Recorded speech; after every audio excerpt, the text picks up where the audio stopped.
Le sport est une métaphore de la vie. Le sport nous enseigne des valeurs, forge notre mentalité et nous apprend à gérer échecs, victoires et douleurs. Tout comme dans la vie, le sport nous confronte à des épreuves, parfois douloureuses ou même insurmontables, mais aussi à des moments de réussite et de joie.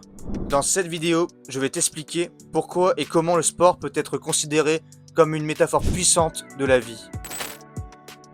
Comme je l'ai dit précédemment, le sport t'enseigne des valeurs. Je m'explique. Quand tu fais du sport, logiquement, tu as des objectifs.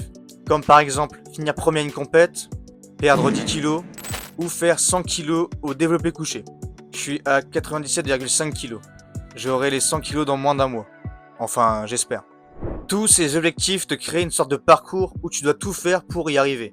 Donc, tu vas t'entraîner régulièrement, ce qui va t'enseigner la discipline. La discipline sert énormément dans la vie de tous les jours, car c'est elle qui te pousse à te lever, à aller en cours, à aller au travail, à aller au sport ou même à prendre une douche froide malgré ton manque de motivation. Donc la discipline est l'une des plus grandes valeurs du sport. Elle est aussi utile dans le sport que dans la vie. Si tu veux atteindre tes objectifs, la discipline ne va pas suffire. Il faut aussi bien s'entraîner. Et pour bien s'entraîner, que ce soit dans n'importe quel sport, il faut se donner à fond. À chaque entraînement, tu dois encore plus te la donner, faire plus d'efforts, car c'est l'un des seuls moyens de progresser. Attention à ne pas non plus te blesser. Il faut quand même savoir un minimum doser. Le rapport entre le sport et la vie au niveau du dépassement de soi est que si dans la vie de tous les jours, tu as une mentalité de gagnant et que tu es ambitieux, alors tu vas vouloir gagner plus d'argent, monter en promotion, avoir un plus haut diplôme ou scaler ton business par exemple. Mais pour cela, tu vas forcément devoir faire plus d'efforts pour arriver à tes fins. Parmi tous tes buts, il y en a peut-être certains qui sont très ambitieux, voire inatteignables. Le fait de te fixer un objectif très compliqué est super. Et c'est sûrement la meilleure chose à faire. Car plus tu vas placer la barre haute, plus tu vas travailler, t'entraîner, te surpasser pour atteindre cet objectif. D'ailleurs, c'est la même chose dans la vie. Imaginons que ton objectif est de devenir millionnaire et que tu fasses tout pour réussir. Quand je te parle d'objectif, je ne te parle pas d'un simple rêve, mais d'un réel but, d'un réel objectif. Tu vas peut-être y arriver, mais si tu n'y arrives pas, tu auras au moins gagné plus d'argent que si tu n'avais pas décidé de suivre cet objectif. Donc, suis tes rêves et donne-toi les moyens de réaliser tes désirs. Malheureusement, tu ne vas pas réussir tout ce que tu fais. Surtout si tu t'es fixé une date, en plus de la difficulté de ton objectif. La défaite est dure à accepter, mais c'est un très bon moyen de se remettre en question, de s'améliorer et de devenir plus fort.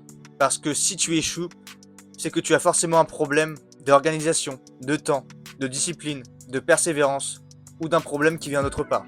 Donc l'échec va forcément te faire avancer. Par exemple, si tu rates un contrôle, c'est sûrement dû à ton manque de révision. Alors tu vas logiquement plus réviser que la dernière fois pour ton prochain contrôle. Ça s'applique autant en sport que n'importe quoi dans la vie en général. Plus tu vas t'entraîner, plus tu seras fort, à un point où tu verras réellement une différence entre toi et les gens que tu côtoies. Enfin, normalement. Tu te sentiras donc plus fort que les autres. Mais certaines personnes se sentent tellement poussées des ailes qu'elles se prennent pour je sais pas qui, mais pour une personne supérieure aux autres. Ne sois pas ce connard, car tout bon sportif sait qu'il y a plus fort que lui. Tu peux être fier de toi si tu es fort dans ton domaine, et tu as même raison de l'être, surtout si tu as donné beaucoup d'efforts pour arriver à tes fins. Mais il faut quand même rester humble. Même la plupart des sportifs de haut niveau sont humbles, alors toi aussi, sois humble. Que ce soit dans le sport ou dans la vie, il y aura toujours une personne avec de meilleures relations familiales, de meilleurs revenus, d'un meilleur physique, ou tout simplement quelqu'un de plus heureux que toi. Alors sois fier de toi, mais pas trop non plus, pour encore plus te surpasser par la suite. On peut considérer le sport comme une réelle métaphore de la vie, car les valeurs, les mentalités, les défis et les souffrances que l'on retrouve dans le sport sont les mêmes que dans la vie en général. Donc, grâce à ma vidéo, tu vas pouvoir suivre mes conseils que tu pourras implémenter dans ton sport et dans ta vie. Pense à liker et à t'abonner, j'en ai besoin pour continuer les vidéos. C'était Lodrenz, à la prochaine.